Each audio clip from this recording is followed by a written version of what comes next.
Hello everybody and welcome back to Audiobooks for Authors.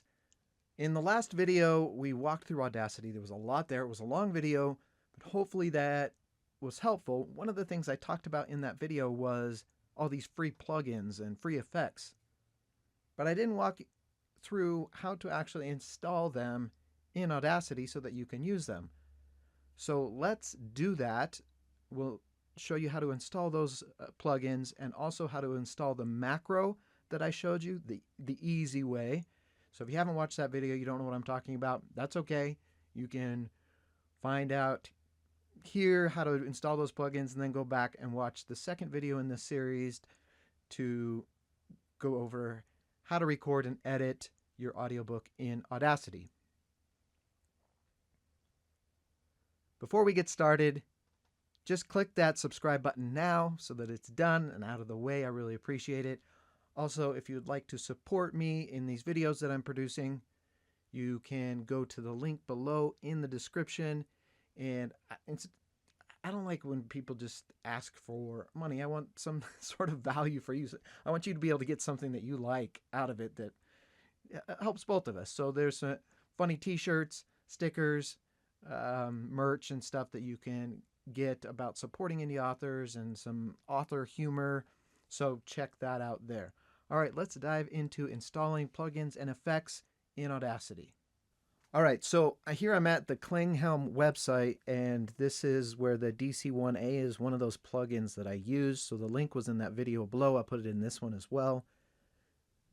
And this is one I don't have, so let's download this.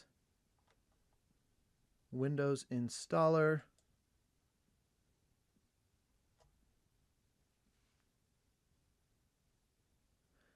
So get it downloaded. Downloads as a zip file.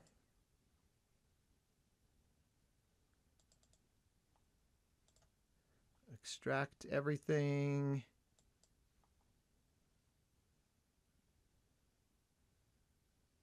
Now we're just going to double click on the installer here.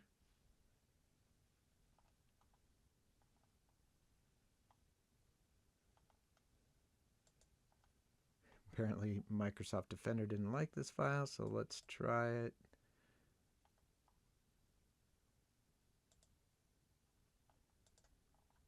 All right, let's do this anyway.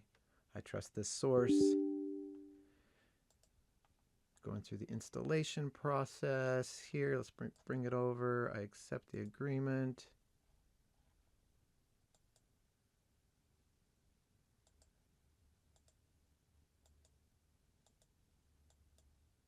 Okay, so now it's just running this plugin. Setup has finished. All right, now let's go to Audacity. See if this works. Effect, Plugin Manager, Rescan.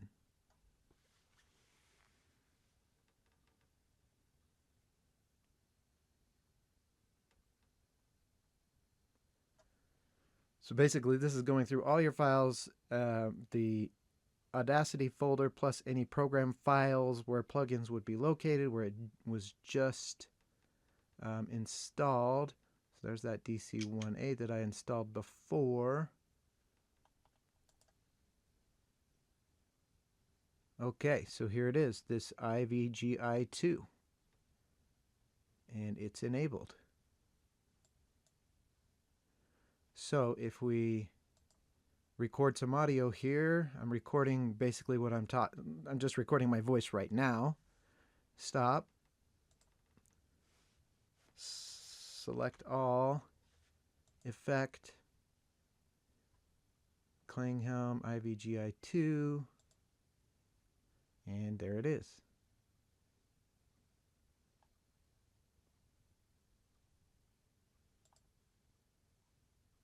Okay, so that's installing a plugin. Pretty easy. Now let's do the macro. So this is the link that I gave you in the previous video. Again, I'll put it down in this one as well. This looks like you're downloading this text file, right? Which is what's supposed to happen. But for me, it's opening up in a new browser window. So I'm just going to copy and paste it, open up a text document. So on Windows, it's just text or Word, Notepad or WordPad. So this is just Notepad. Pasted it in, and then I'm going to save as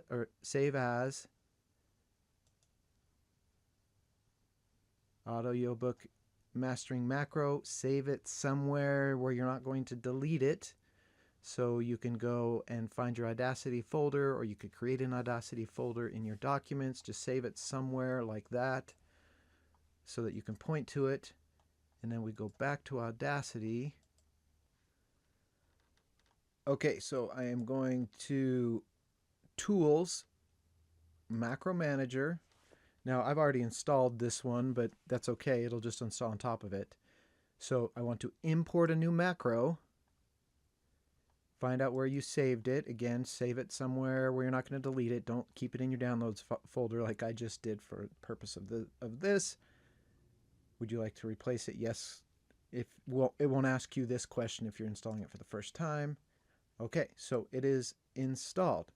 This is what it's doing. That macro is basically a text file telling it to run certain effects and what the conditions should be. So the volume, all the levels and everything.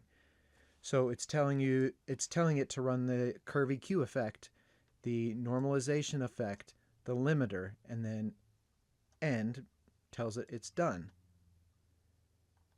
So in the previous video, I showed you by doing this just on top of your clean audio, it actually passed ACX just using this macro. In Adobe Audition, they have what are called racks, where you essentially take all your effects, put them in a rack, and then you run the rack, and it does the same thing as what this is doing here. So the macro isn't some special effect, it's just a text file program telling Audacity which effects to run. So that's super easy to install it, and again, you can just use this macro and usually you'll be okay as long as you have clean audio to start with. See my previous video. So there we go. Installing plugin effects and macros, very simple. All right, so that was quick and easy. Again, links down below. Check out the previous video. Hopefully this makes sense a little more. Again, hopefully you have enjoyed this. Please subscribe, hit the notification bell, share if you've got other people who are asking, and then check out my playlist on self-publishing made easy, where I kind of walk through all the things that I've learned in self-publishing leading up to the things I've learned creating audiobooks, which is what this series is about. So check out those links below. I really appreciate your support and hope that this was helpful to you. So thank you and have a great day.